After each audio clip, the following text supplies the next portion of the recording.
প্রিয় শিক্ষার্থীবৃন্দ, বাংলা ব্যাকরণের আজকের লেকচারে আমরা বাংলা ব্যাকরণের 4টি গুরুত্বপূর্ণ অংশ নিয়ে আলোচনা করব।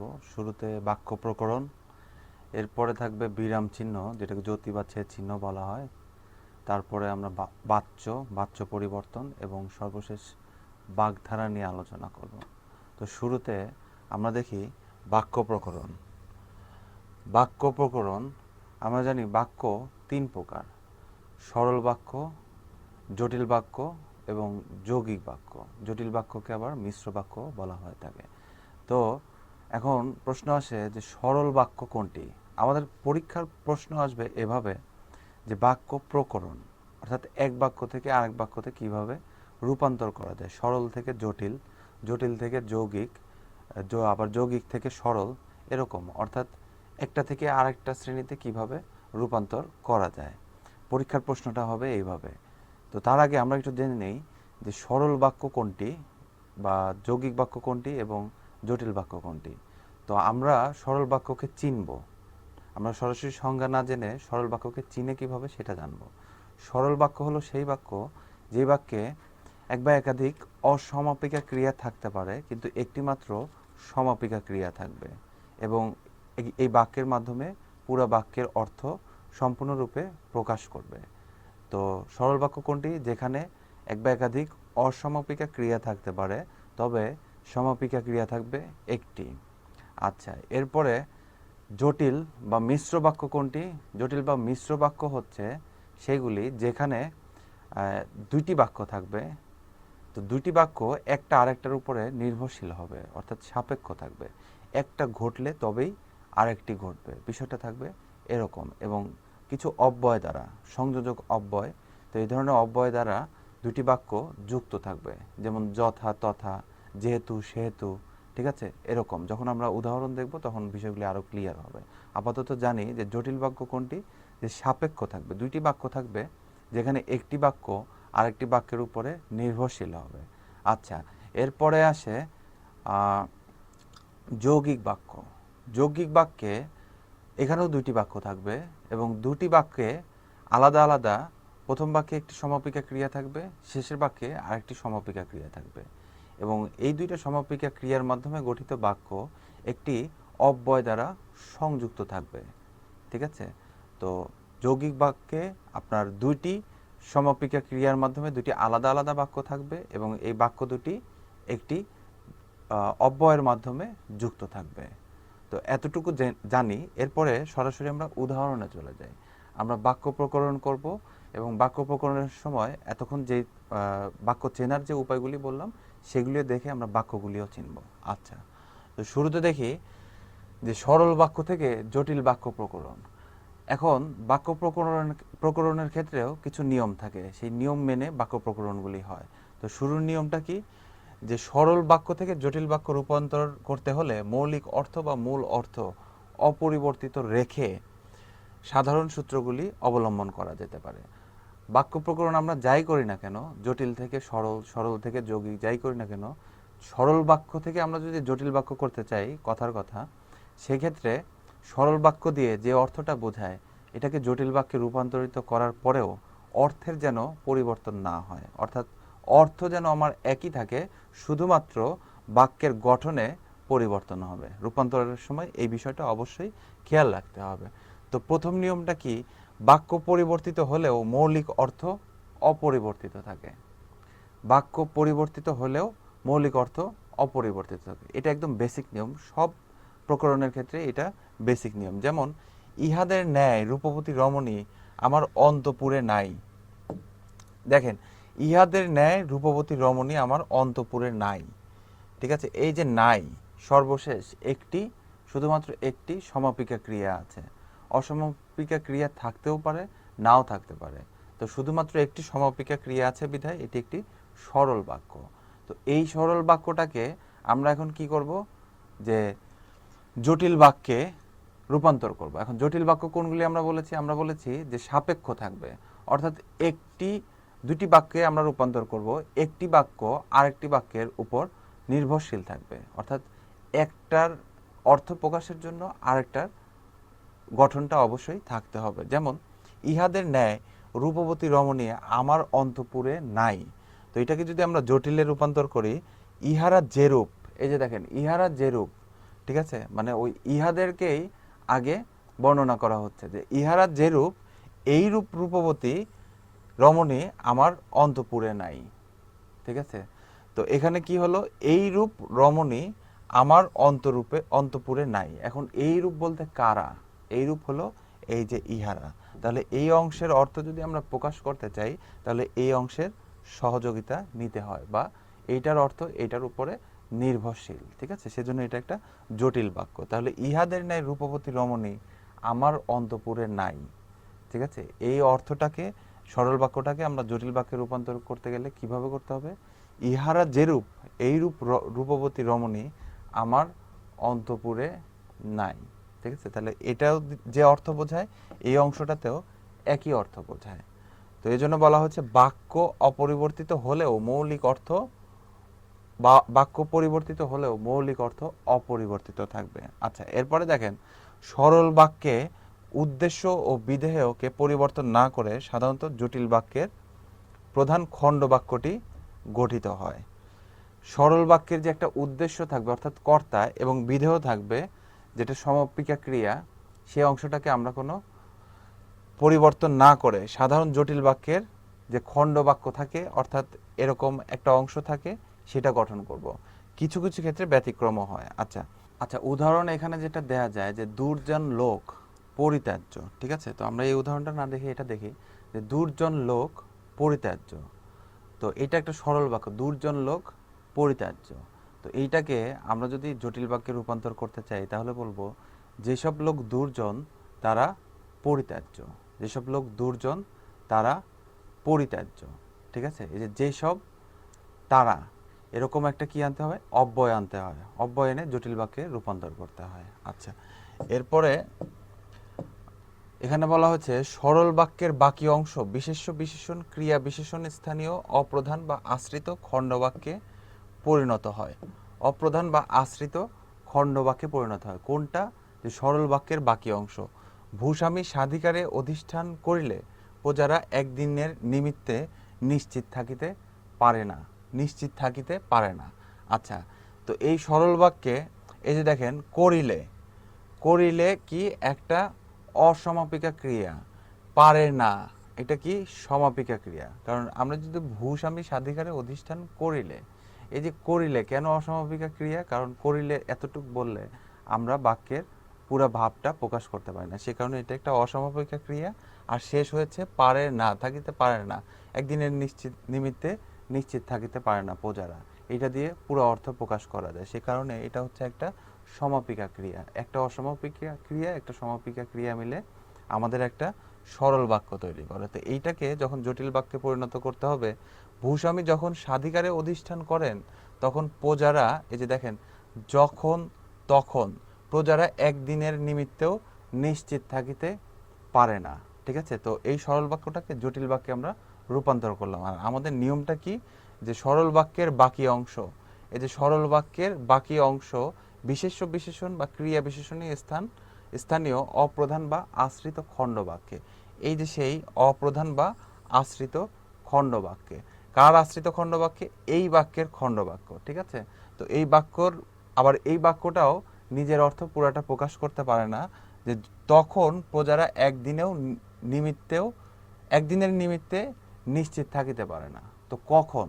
এই যে যখন, এই বাক্যের মাধ্যমে সেই যখনের কথা বলা হয়েছে, যে যখন ভূস্বামী স্বাধিকারে অধিষ্ঠান করেন। ঠিক আছে, তো এরকম।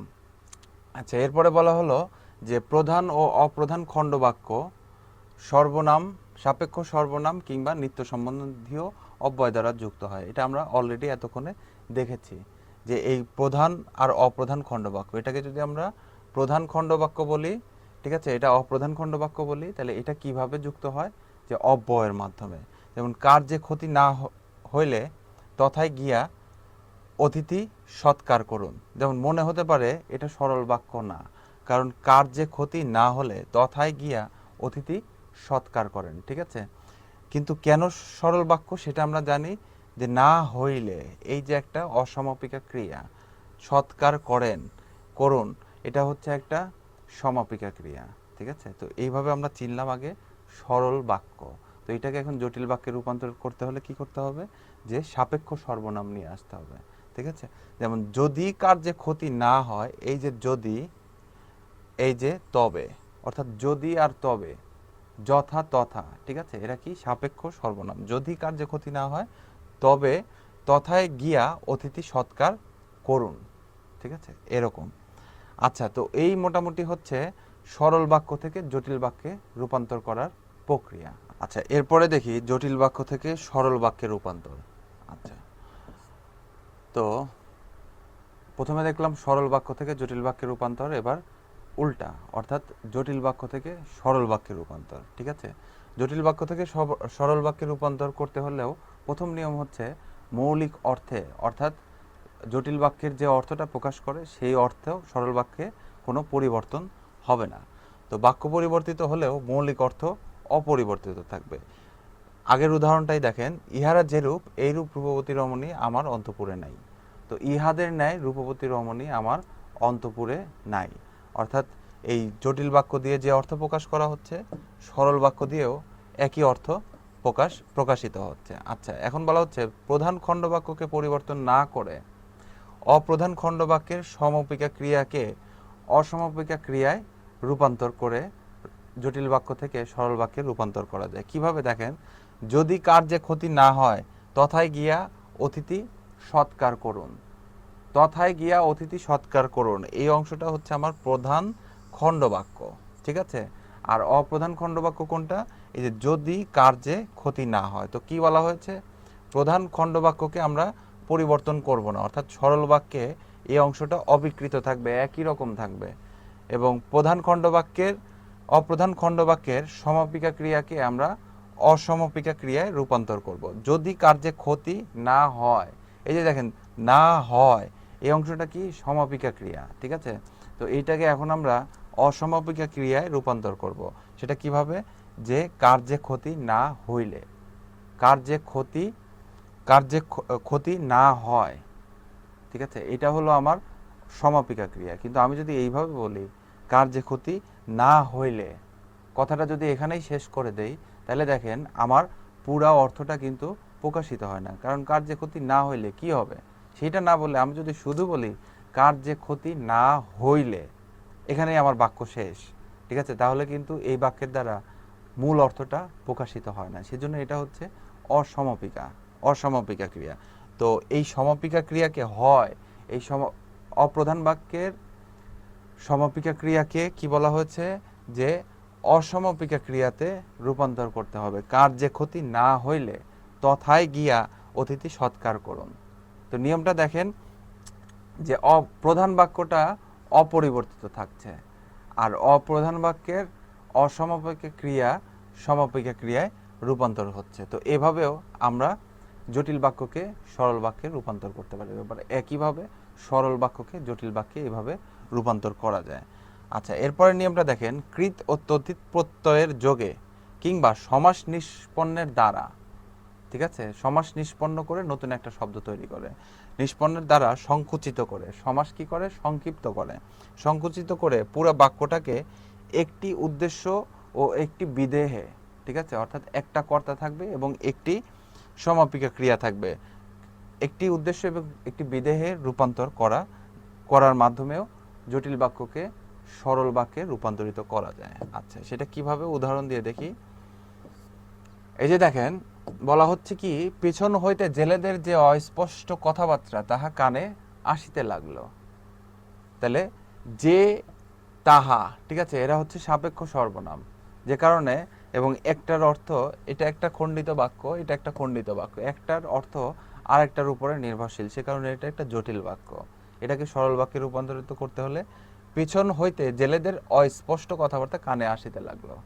এই যে দেখেন, যে অস্পষ্ট কথাবার্তা, এইটাকে, এই যে অস্পষ্ট কথাবার্তাটা না বলে সমাস নিষ্পন্নের মাধ্যমে একটা শব্দে পরিণত করা হলো। সেটা কি, যে অস্পষ্ট কথাবার্তা, এটাকে বলা হচ্ছে অস্পষ্ট কথাবার্তা। তাহলে সমাস নিষ্পন্নের মাধ্যমে এই অংশটাকে কি করা হলো, সংকুচিত করা হলো। ঠিক আছে, তো এইভাবেও বাক্য থেকে সমাস নিষ্পন্নের মাধ্যমে বা প্রত্যয় যোগেও বাক্যটাকে সংকুচিত করে আমরা জটিল বাক্য থেকে সরল বাক্যে রূপান্তর করতে পারি। পিছনে হইতে জেলেদের এই যে অস্পষ্ট কথাবার্তা না বলে শুধু অস্পষ্ট কথাবার্তা বলে কানে আসিতে লাগলো, এভাবে সরল বাক্যে রূপান্তর করা যায়। আচ্ছা, আরেকটা নিয়ম, জটিল বাক্যের সাপেক্ষ সর্বনাম কিংবা নিত্য সম্বন্ধীয় অব্যয় লোপ পায়। তো জটিল বাক্য হতে হলেই সেখানে সাপেক্ষ সর্বনাম থাকতে হবে, ঠিক আছে। তো আর সরল বাক্যে রূপান্তর করতে গেলে কি করতে হয়, এই সাপেক্ষ সর্বনামটাকে বাদ দিয়ে দিতে হয়, অর্থাৎ লোপ পায়। যদি নাও পড়ি পাস করব, এই যে যদি, এই হচ্ছে আমার সাপেক্ষ সর্বনাম। এই যদি নাও পড়ি পাস করব, যখন আমি সরল বাক্যে রূপান্তর করব তখন কি করব, না পড়েও পাস করব, না পড়েও পাস করব। অর্থাৎ এই যে যদি, যদি অংশটা আমরা বাদ দিয়ে দিলাম, ঠিক আছে। তো জটিল থেকে সরলে রূপান্তর করার সময় সাপেক্ষ সর্বনামটা বাদ দিয়ে দিতে হয়। এই যে না পড়েও, আবারও বলি, না পড়েও পাস করব, এই করবটা হচ্ছে আমার যেটা শেষে থাকে বাক্যের, সেটা হলো সমাপিকা ক্রিয়া। আর ওই বাক্যের ভেতরে যে ক্রিয়াগুলি থাকে সেটা হচ্ছে অসমাপিকা ক্রিয়া। এটা চেনার আরেকটা সহজ উপায়। তো না পড়েও পাস করব, একটা সমাপিকা আর একটা অসমাপিকা ক্রিয়ার মাধ্যমে আমরা সরল বাক্যে রূপান্তর করলাম। আচ্ছা, এরপরে সরল বাক্য থেকে যৌগিক বাক্যে রূপান্তর। সরল বাক্য থেকে যৌগিক বাক্য, অর্থাৎ যেখানে যৌগিক বাক্যে কি থাকে আমরা জানি যে দুইটি বাক্য থাকে এবং বাক্যগুলি অব্যয়ের মাধ্যমে সংযুক্ত থাকে। তো মূল কথা হচ্ছে রূপান্তর করতে গেলে কি হওয়া যাবে না, সরল বাক্যের যে অর্থ প্রকাশ করে যৌগিক বাক্যে রূপান্তর হলে সেই অর্থের পরিবর্তন হওয়া যাবে না। সমাজে দয়ার চেয়ে দায়ের জোর বেশি, দয়ার চেয়ে দায়ের জোর বেশি, ঠিক আছে। তাহলে দয়ার চেয়ে দায়ের জোর বেশি একটা সরল বাক্য। যৌগিক বাক্য করতে হলে সমাজে দয়ার জোর বেশি নয় বরং দায়ের জোর বেশি। এই যে দেখেন, সমাজে দয়ার জোর বেশি নয় বরং দায়ের জোর বেশি, অর্থাৎ এইটা একটা বাক্য এবং এটা আর একটা বাক্য, দুইটা বাক্য এই বরং দিয়ে সংযোজন হবে অথবা সংকোচন হবে বা বিয়োজন হবে, ঠিক আছে। তো এইভাবেই যৌগিক বাক্যে রূপান্তর করা যায়। সমাজে দায়ের জোর বেশি নয়, এখানে একটা সমাপিকা ক্রিয়া আছে, এখানে আরেকটা সমাপিকা ক্রিয়া আছে। তো এই দুইটা বাক্য মিলে, দুইটা বাক্য একটা অব্যয়ের মাধ্যমে, অব্যয়ের মাধ্যমে যখন যুক্ত থাকে তখন সেটাকে বলা হয় কি, যে যৌগিক বাক্য, ঠিক আছে। আমি যদি এই বরং বাদ দেই, দায়ের জোর বেশি আলাদা একটা বাক্য, সমাজে দয়ার জোর বেশি এইটা আলাদা আরেকটা বাক্য। তো দুইটা আলাদা বাক্য যখন একটা অব্যয়ের মাধ্যমে যুক্ত থাকে তখন সেটা হয়ে যায় আমাদের কি, যৌগিক বাক্য, ঠিক আছে।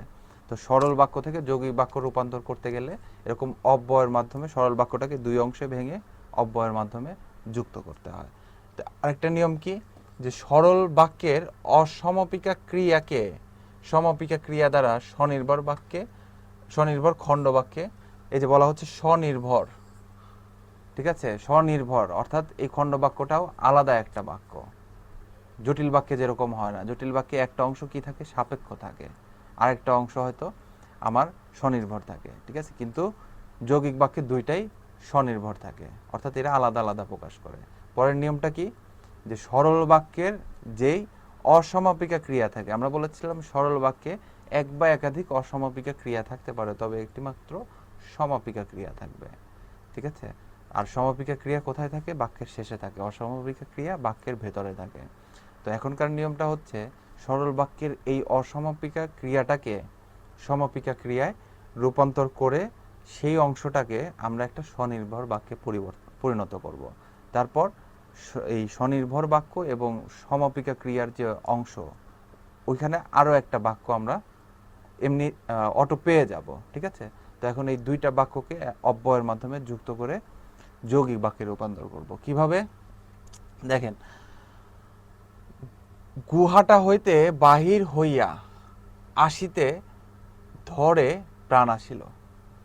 দেখেন এখানে কয়টা অসমাপিকা ক্রিয়া, বাহির, গুহাটা হইতে বাহির হইয়া, হইয়া আসিতে, আসিতে ধরে প্রাণ আসিল, এই যে আসিল এটা হলো আমার সমাপিকা ক্রিয়া, ঠিক আছে। আর এরা কি, এরা হচ্ছে অসমাপিকা, ঠিক আছে। তো এখন কি করতে হবে, এই অসমাপিকা ক্রিয়াকে আগে আমরা সমাপিকা ক্রিয়ায় রূপান্তর করব। কিভাবে? গুহাটা হইতে বাহির হইয়া আসিলাম, সর্বশেষ যেই অসমাপিকা ক্রিয়া আছে দুইটা পাশাপাশি, সর্বশেষটা সেটাকে আমরা সমাপিকাতে রূপান্তর করি। তাহলে গুহাটা হইতে বাহির হইয়া আসিলাম, একটা বাক্য। গুহাটা হইতে বাহির হইয়া আসিলাম, এটা একটা কি স্বনির্ভর বাক্য। এই আশিতে থেকে রূপান্তর করছি কি আসিলাম, অর্থাৎ এই আশিতে যখন ছিল তখন সেটা হলো অসমাপিকা ক্রিয়া। এখন সেটা যখন আমরা আসিলাম করলাম তখন হয়ে যাচ্ছে সমাপিকা ক্রিয়া। তাহলে গুহাটা হইতে বাহির হইয়া আসিলাম, তবেই এই যে তবেই এর মাধ্যমে ধরে প্রাণ আসিল, ধরে প্রাণ আসিল, এটা আবার আলাদা একটা বাক্য। গুহাটা হইতে বাহির হইয়া আসিলাম একটা স্বনির্ভর বাক্য, ধরে প্রাণ আসিল এটা আর একটা স্বনির্ভর বাক্য। ঠিক আছে? তো এই দুইটা সরল বাক্যের এই দুইটা অংশকে আমরা ভেঙে আগে আলাদা আলাদা স্বনির্ভর বাক্যে পরিণত করলাম। তারপরে কি করছি? তবেই গুহাটা হইতে বাহির হইয়া আসিলাম, তবেই ধরে প্রাণ আসিল। ঠিক আছে? তো এভাবে আমরা সরল থেকে যৌগিক বাক্যে রূপান্তর করছি। সরল বাক্যের সমাপিকা ক্রিয়া দ্বারা অন্য একটি স্বনির্ভর খণ্ডবাক্য গঠিত হয়। সরল বাক্যের সমাপিকা ক্রিয়া দ্বারা অন্য একটি খণ্ডবাক্য তৈরি করা যায়। যেমন ঝুড়ি নেমে গড়ে ওঠা গুড়ি এখন রয়েছে, সেটাকে কি করা হচ্ছে? ঝুড়ি নেমে গুড়ি গড়ে উঠেছে আর তাই এখন রয়েছে। তো দেখেন এখানে বলা হয়েছে কি সরল বাক্যের সমাপিকা ক্রিয়া দ্বারা অন্য একটি খণ্ডবাক্য গঠিত হয়। গড়ে ওঠা, এই যে গড়ে ওঠা, এটা কি? ঝুড়ি নেমে গড়ে ওঠা, এটা হচ্ছে একটা অসমাপিকা ক্রিয়া। তো সেটাকে কি করলাম? ঝুড়ি নেমে গুড়ি গড়ে উঠেছে, সমাপিকাতে রূপান্তর করলাম। আর এই যে রয়েছে, ঠিক আছে, গুড়ি এখন রয়েছে, গুড়ি এখন রয়েছে, এই অংশকে কি করলাম? আর তাই এখন রয়েছে। এই যে আর তাই যোগ করে এটাকে স্বনির্ভর খণ্ডবাক্যে রূপান্তর করলাম। আচ্ছা, তো ঝুড়ি নেমে গুড়ি গড়ে উঠেছে, ঠিক আছে, আর তাই এখন রয়েছে।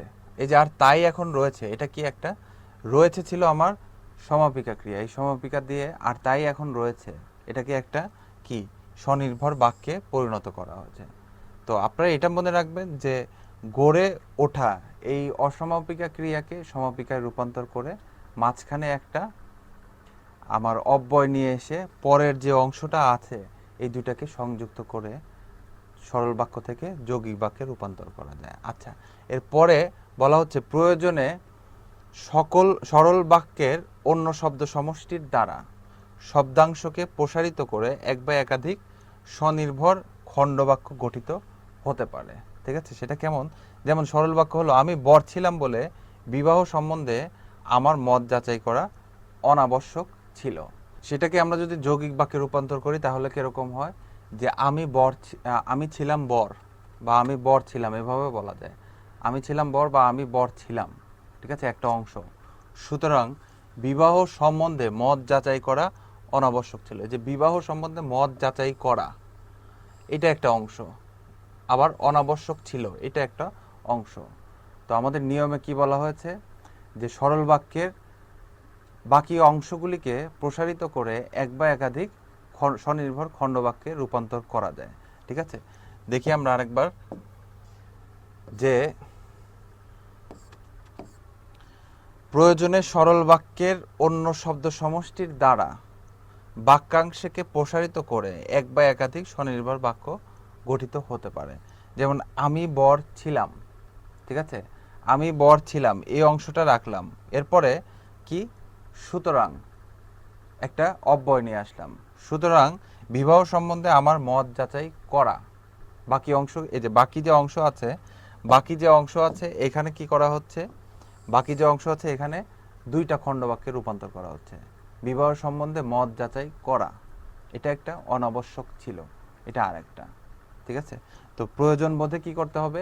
একটা অংশকে আগে স্বনির্ভর রেখে বা একটা বাক্যকে প্রধান খণ্ডবাক্য হিসেবে রেখে, ঠিক আছে, বাকি যে অংশ থাকে সেখানে এক বা একাধিক খণ্ডবাক্য স্বনির্ভর, কি ধরনের স্বনির্ভর খণ্ডবাক্য রূপান্তর করা যেতে পারে।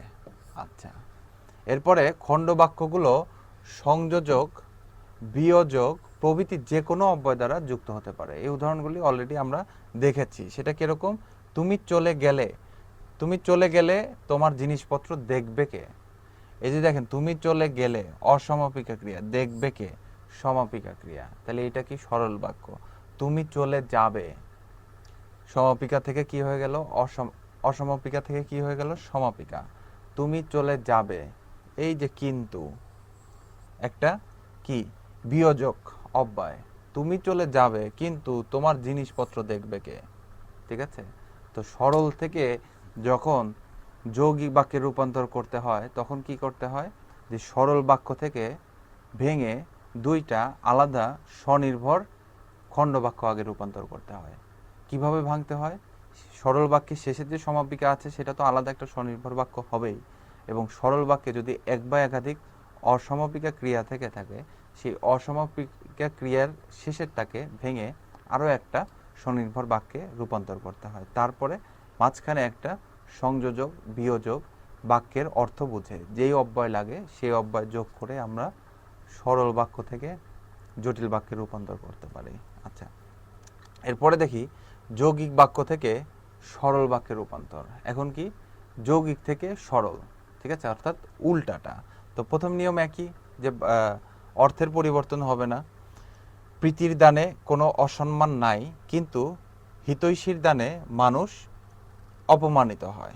ঠিক আছে, তাহলে নাই এই অংশটাতেই আমাদের মূল কাজ করতে হবে। এই অংশটাতেই যে প্রীতির দানে কোনো অসম্মান বা প্রীতির দানে কোনো অসম্মান না থাকলেও, এই যে নাইটাকে কি করতে হবে?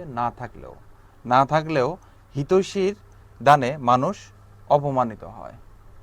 প্রীতির দানে কোনো অপমান না থাকলেও হিতৈষীর দানে মানুষ অপমানিত হয়। অর্থাৎ এই যে, আচ্ছা এখানে ভুল লেখা হয়েছে, এটা হবে যে যৌগিক বাক্য, আর এটা আমরা করলাম সরল বাক্য। ঠিক আছে, সরল। তো তাহলে কি হচ্ছে? যে যৌগিক বাক্যে যে আমাদের অসমাপিকা ক্রিয়া যেটা আছে, ঠিক আছে, সরি, প্রথম যে অংশটা আছে, সেই প্রথম অংশটাকে সমাপিকা ক্রিয়া, সেটাকে আগে আমরা অসমাপিকা ক্রিয়াতে রূপান্তর করব। এরপরে বাকি অংশটা যেমন আছে এরকম জাস্ট এখানে রেখে দিলেই যৌগিক বাক্য থেকে সরল বাক্য রূপান্তর হবে। এই যে এই কথাটাই বলা হচ্ছে, সরল বাক্যের উদ্দেশ্য বিদেহ ক্রিয়া বিশিষ্ট মূল কাঠামোর জন্য যৌগিক বাক্যের কোনো একটি স্বনির্ভর আশ্রিত বাক্যকে অপরিবর্তিত আকারে গ্রহণ করা হয়। যেমন আগের উদাহরণে আমরা কি দেখলাম? এই যে এই অংশটাকে আশ্রিত, এই অংশটাকে কি অপরিবর্তিত হিসেবে গ্রহণ করা হয়। এখানে দেখেন, কন্যার বাপ সবুর করিতে পারিতেন, কন্যার বাপ সবুর করিতে পারিতেন, কিন্তু বরের বাপ সবুর করিতে পারিতেন না। তাহলে আমরা কি করব? এই অংশটাকে অপরিবর্তিত রাখব।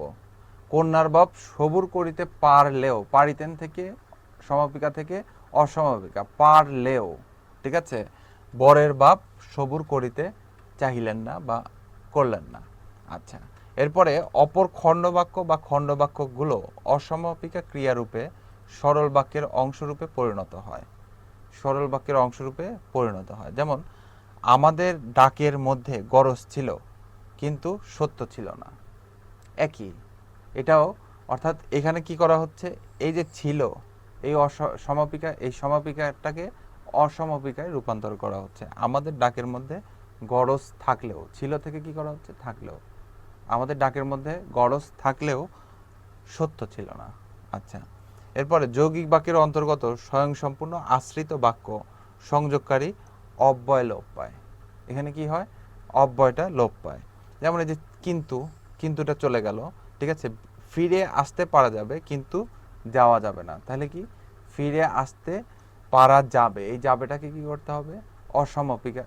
অসমাপিকায় রূপান্তর করতে হবে।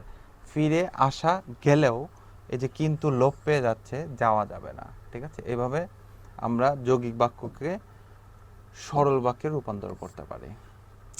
এরপরে দেখেন, জটিল বাক্য থেকে যৌগিক বাক্যের রূপান্তর। এবার কি? জটিল থেকে যৌগিকের রূপান্তর। আচ্ছা, তো এখানে বলা হচ্ছে নিরপেক্ষ খণ্ড বাক্যগুলোর একটি প্রধান রেখে অন্য নিরপেক্ষ খণ্ডবাক্যকে অপ্রধান খণ্ডবাক্যে রূপান্তর করা। এই যে দেখেন, যেই রক্ষক সেই ভক্ষক, ঠিক আছে? জটিল বাক্যে কি বলা হচ্ছে যে যে রক্ষক সেই ভক্ষক। তো এখানে আমরা কি করব, যে রক্ষক অথচ সেই ভক্ষক, অর্থাৎ একটাকে প্রধান রাখবো এবং অপরগুলিকে কি অপ্রধান খণ্ডবাক্যে পরিণত করব।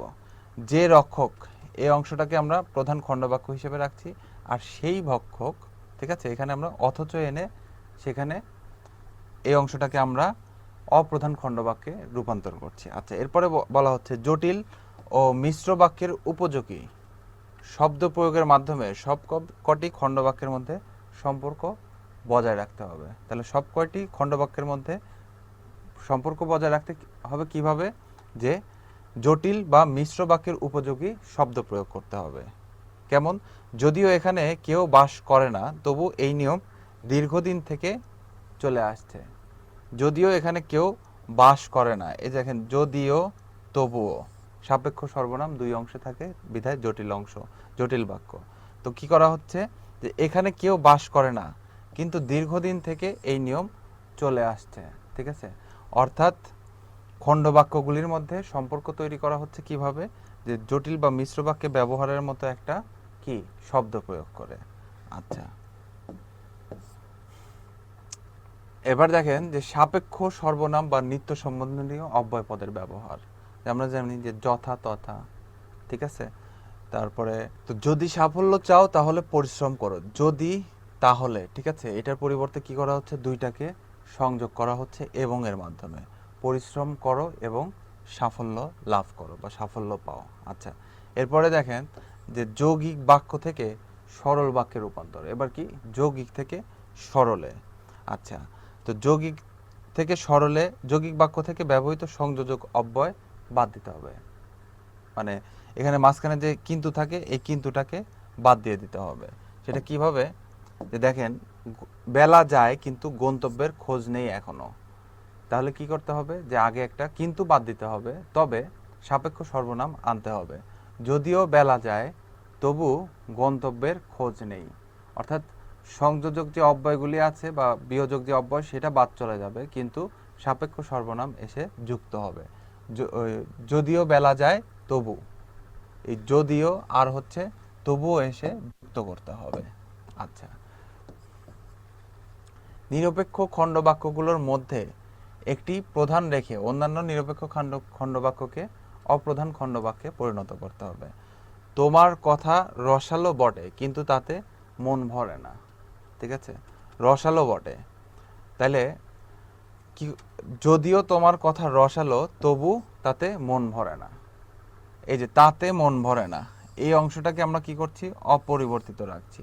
বাকি যে অংশটা আছে সেই অখণ্ড বাক্যকে আমরা পরিবর্তন করছি, যে যদিও তোমার কথা রসালো তবু তাতে মন ভরে না। আচ্ছা, যৌগিক বাক্যের অন্তর্গত স্বনির্ভর বা স্বাধীন খণ্ডবাক্যগুলোর মধ্যে গুরুত্বপূর্ণ স্বনির্ভর খণ্ডবাক্যটি জটিল বাক্যে প্রধান খণ্ডবাক্য হয় এবং স্বনির্ভর খণ্ডবাক্য অপ্রধান খণ্ডবাক্যে পরিণত হয়। কিরকম, যে ছেলেরা আনন্দিত হলো এবং দ্রুত বেগে চলে গেল। ছেলেরা আনন্দিত হলো এবং দ্রুত বেগে চলে গেল। এখানে কি বলা হয়েছে, যৌগিক বাক্যের অন্তর্গত স্বনির্ভর খণ্ডবাক্যগুলোর মধ্যে গুরুত্বপূর্ণ স্বনির্ভর খণ্ডবাক্যটি জটিল বাক্যে প্রধান খণ্ডবাক্যে পরিণত হবে।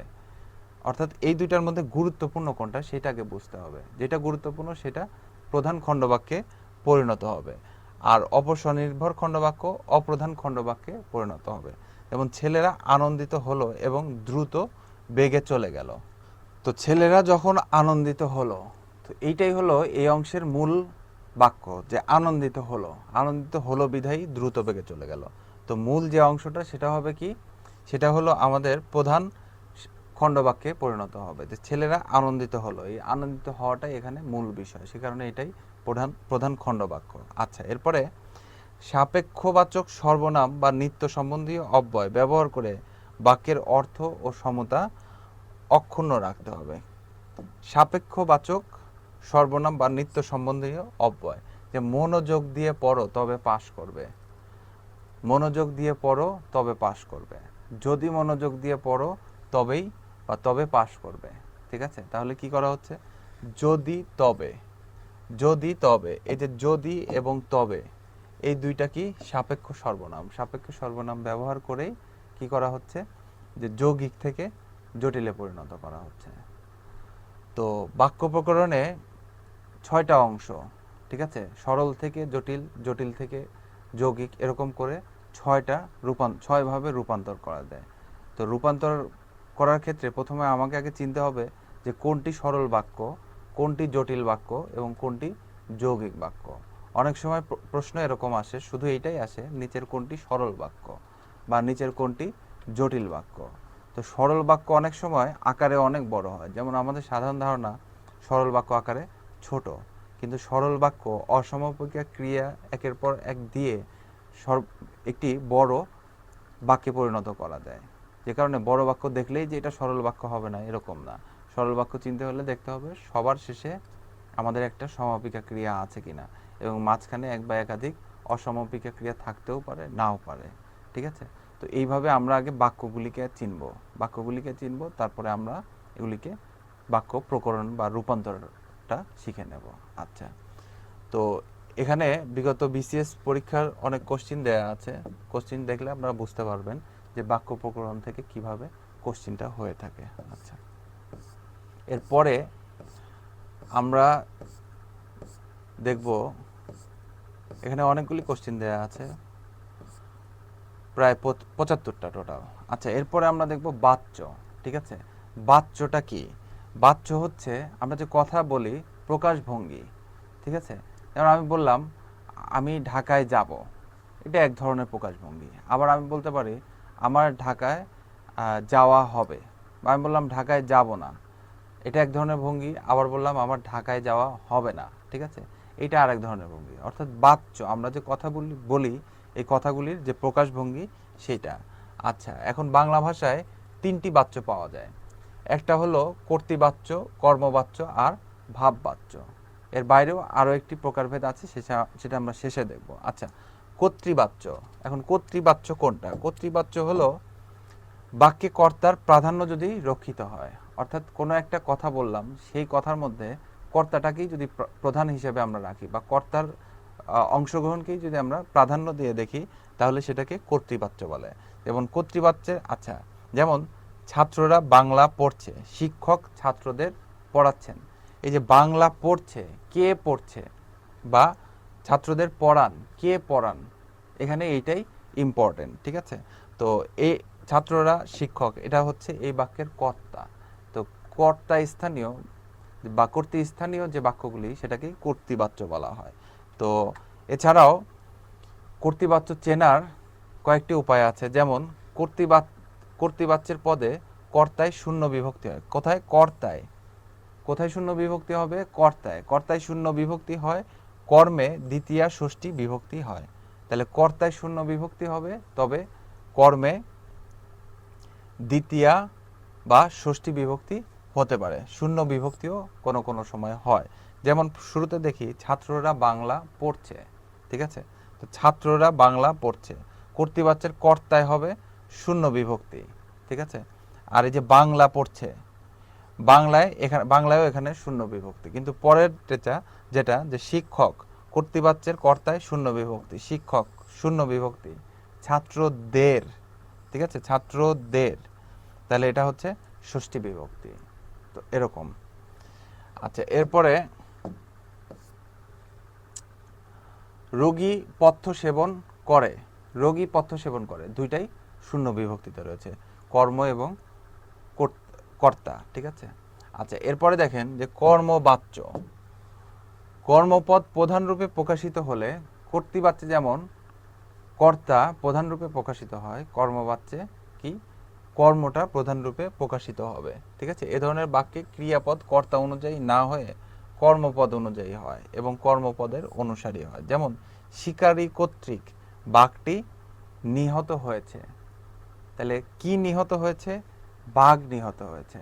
তাহলে ক্রিয়াপদ দেখেন, এই যে নিহত, কে নিহত হচ্ছে? বাঘ, বাঘ নিহত হচ্ছে, অর্থাৎ এই বাক্যে বাঘটা হচ্ছে আমার কর্মপদ। শিকারী কর্তৃক কি নিহত হচ্ছে? বাঘ নিহত হচ্ছে, বাঘটা হচ্ছে কর্মপদ। এবং ক্রিয়াপদ কার অনুসারী হচ্ছে? শিকারী কর্তৃক না, ঠিক আছে? নিহত, কে নিহত হওয়া, কে নিহত হচ্ছে, ঠিক আছে, সেটা হচ্ছে বাঘ নিহত হচ্ছে। তাহলে ক্রিয়াপদটা আমাদের কর্মপদের অনুসারী হচ্ছে। আলেকজান্ডার কর্তৃক পারস্য বিজিত হয়। কি বিজিত হয়? এই যে ক্রিয়াপদ কাকে অনুসরণ করে? পারস্য, ঠিক আছে, অর্থাৎ পারস্য বিজিত হয়। চোরটা ধরা পড়েছে। কি ধরা পড়েছে? চোর ধরা পড়েছে। ধরা পড়া, এটা কর্ম অনুসারী হয়। আচ্ছা, তো এখানে কর্মবাচ্য চেনার দুটি উপায় দেয়া আছে, যে এ ধরনের বাক্যে কর্তায় তৃতীয়া বিভক্তি হয়। এই যে আলেকজান্ডার কর্তৃক, শিকারী কর্তৃক, কর্তায় কি হবে? তৃতীয়া বিভক্তি হবে। কর্মে শূন্য বিভক্তি হয়। বাঘটি, পারস্য, চোরটা, ঠিক আছে। তো এই কর্মগুলি কি হচ্ছে? কর্মগুলি হচ্ছে শূন্য বিভক্তি হচ্ছে, কখনো কখনো দ্বিতীয় বিভক্তিও হতে পারে। আচ্ছা, তো এভাবে আমরা কর্মবাচ্য চিনতে পারি। আসামিকে জরিমানা করা হয়েছে। এখানে দেখেন, এখানে হচ্ছে আসামিকে জরিমানা করা হয়েছে, এই যে দ্বিতীয় বিভক্তি, দ্বিতীয় বিভক্তি হয়েছে এখানে। আচ্ছা, এরপরে দেখেন ভাববাচ্য। বাক্যে ক্রিয়ার অর্থই বিশেষভাবে প্রকাশিত হলে, ক্রিয়ার অর্থই বিশেষভাবে প্রকাশিত হলে তাকে ভাববাচ্য বলা হয়। তাহলে বাক্যে কি হবে? যখন ক্রিয়ার অর্থটাই বিশেষভাবে প্রকাশিত হবে, তখন সেটা আমরা ভাববাচ্য বলবো। এ ধরনের বাক্যে কর্ম থাকে না এবং কর্তাও প্রধান হয় না। কর্ম থাকবে না, আর কর্তা থাকলেও কর্তার অংশগ্রহণটা এখানে প্রাধান্য পায় না। কাউকে কোনো কিছু সরাসরি না বলে যখন আমরা কোনো কথা ঘুরিয়ে বলি, ঠিক আছে, যেমন আমি বললাম আমি ঢাকায় যাব না, তো এই যে যাব না, কে যাবে না? আমি যাব না, তো আমার অংশগ্রহণটাই এখানে প্রাধান্য পাচ্ছে, তাহলে এটা কর্তৃবাচ্য। কিন্তু আমি যদি বলি আমার ঢাকায় যাওয়া হবে না, ঠিক আছে, তাহলে এই যে যাওয়া হবে না, এটাই মেইন কথা, ঠিক আছে। তো আমার ঢাকায় যাওয়া হবে না, তো আমি ঢাকায় যাব না কথাটাকে ঘুরিয়ে বললাম কি, আমার ঢাকায় যাওয়া হবে না। তো এইভাবে যখন কথা বলা হয় সেটাকে আমরা বলি ভাববাচ্য, ঠিক আছে। যেমন এই যে আমার খাওয়া হলো না, আমার খাওয়া হলো না। আচ্ছা, এখানে বলা হচ্ছে এ ধরনের বাক্যে কর্তায় ষষ্ঠী, দ্বিতীয়া বা তৃতীয়া বিভক্তি হয়। এ ধরনের বাক্যে যে কর্তা থাকে সেখানে ষষ্ঠী, দ্বিতীয়া বা তৃতীয়া বিভক্তি হতে পারে। নাম পুরুষের ক্রিয়াপদ হয়, ঠিক আছে। ক্রিয়াপদটা কি হয়? নাম পুরুষের ক্রিয়াপদ হয়। মাঝে মাঝে মূল ক্রিয়াপদের সঙ্গে সহযোগী ক্রিয়াপদও যুক্ত হয়। কখনো কখনো কর্তা উজ্জ থাকে, অর্থাৎ কর্তা উল্লেখিত থাকে। কেমন? যেমন প্রথমে আছে আমার যাওয়া হলো না। এই যে আমার, কর্তায় ষষ্ঠী বিভক্তি হলো। দেখেন আমার যাওয়া হলো না, এখানে কিন্তু কোনো কর্মপদ নাই। আচ্ছা, যেমন তোমার যাওয়া হবে না, তোমার যাওয়া হবে না, কর্তায় ষষ্ঠী, কর্তায় ষষ্ঠী, এগুলি হচ্ছে নাম পুরুষের ক্রিয়াপদ। এ পথে চলা যায় না, এ পথে চলা যায় না, চলা যায়, দুটি ক্রিয়াপদ পাশাপাশি, ঠিক আছে। তো এরকম দুটি ক্রিয়াপদও পাশাপাশি থাকে, সেটাকে বলা হয় কি? সহযোগী ক্রিয়াপদ যুক্ত হয়েও ভাববাচ্য হতে পারে। কোথা থেকে আসা হচ্ছে, ঠিক আছে, এ ব্যাপারে আমাকে দায়ী করা চলে না। দেখুন, একটা বলা হয়েছিল যে কর্তা কি অনুল্লেখিত বা উজ্জ থাকতে পারে, সে কি এ ব্যাপারে আমাকে দায়ী করা চলে না, অর্থাৎ তোমার এই ব্যাপারে আমাকে দায়ী করা চলে না। এখানে কর্তাটা কি? এই যে তোমার বা তুমি, সেটা উজ্জ আছে। এ রাস্তা আমার চেনা নেই, এই যে আমার, ঠিক আছে, অর্থাৎ ষষ্ঠী বিভক্তি। তো ভাববাচ্যটা হয় এভাবে, যখন আমরা কোনো কথা সরাসরি বলি না, এভাবে ঘুরিয়ে বলি, কোথা থেকে আসা হচ্ছে। আমরা যদি সরাসরি বলতাম তাহলে কি বলতাম? যে তুমি কোথা থেকে আসছো, বা তুমি কোথায় গিয়েছিলে, ঠিক আছে, এরকম। আচ্ছা, এরপরে দেখেন যে কর্তৃবাচ্য। এই তিন বাচ্যের বাইরেও আরো একটা বাচ্য, আরো এক ধরনের বাচ্য আছে, সেটা হচ্ছে কর্তৃবাচ্য। এই ধরনের বাক্যের বাচ্যকে বলা হয় কি? এ ধরনের বাক্যে কর্তাপদ উজ্জ থাকে। কর্তৃবাচ্যে কি? কর্তা উজ্জ থাকবে, তবে কর্মপদ থাকে। দেখেন ভাববাচ্যে কি ছিল? যে বাক্যে কর্মপদ ছিল না, কিন্তু কর্তাপদ ছিল অথবা উজ্জ ছিল। আর এখানে কর্তাপদ উজ্জ থাকবে এবং কর্মপদও থাকবে। কর্মপদ থাকবে কিন্তু কর্তা কি? উজ্জ থাকবে। ভাববাচ্যে কর্তা থাকতেও পারে অথবা উজ্জ থাকতে পারে, কিন্তু এই ধরনের বাক্যে কর্তা অবশ্যই উজ্জ থাকবে।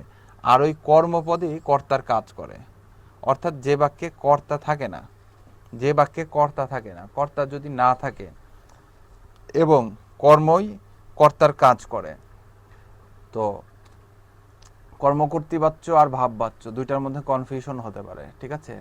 ভাববাচ্যে আমাদের কর্তা থাকতেও পারে অথবা উজ্জ থাকতে পারে, কিন্তু কোনো সময় কর্ম থাকবে না। কিন্তু কর্মকর্তৃবাচ্যে অবশ্যই কর্ম থাকবে এবং কর্তা কোনো সময়ই থাকবে না। আচ্ছা, যেমন একটা উদাহরণ, কাজটা ভালো দেখায় না, ঠিক আছে, এখানে কোনো কর্তা নাই, মানে যে কেউই যেই কাজটা করুক সেই কাজটা, কর্তা যেই হোক, কর্তা যে হয়ে এই কাজটা করুক সেই কাজটা ভালো দেখায় না, ঠিক আছে। তাহলে কি ভালো দেখায় না? এই যে আমাদের কাজটা ভালো দেখায় না, তাহলে কর্ম, তাহলে বোঝা যায়, মনে হয় যে এই কর্মটাই মনে হয় এখানে কর্তা, সেজন্য বলা হয়েছে যে কর্মপদ কর্তার কাজ করে, ঠিক আছে, কাজটা কাজটা ভালো দেখায় না। আচ্ছা, বাঁশি বাজে এ মধুর লগনে, ঠিক আছে, এই যে বাঁশি বাজা, বাঁশি বাজে, কোনো কর্তা নাই কিন্তু কর্মটা আছে, কি বাজে? বাঁশি বাজে, ঠিক আছে, এরকম। তো কর্তা বাচ্য থেকে আমাদের কোশ্চেনটা হয় এরকম যে নিচের একটা বাক্য দেয়া থাকবে, বাক্য দিয়ে বলা হতে পারে যে নিচের বাক্যটি কোন শ্রেণীর, ঠিক আছে, এটা কর্তাবাচ্য, কর্তৃবাচ্য, কর্মবাচ্য, নাকি ভাববাচ্য, না কর্মকর্তৃবাচ্য।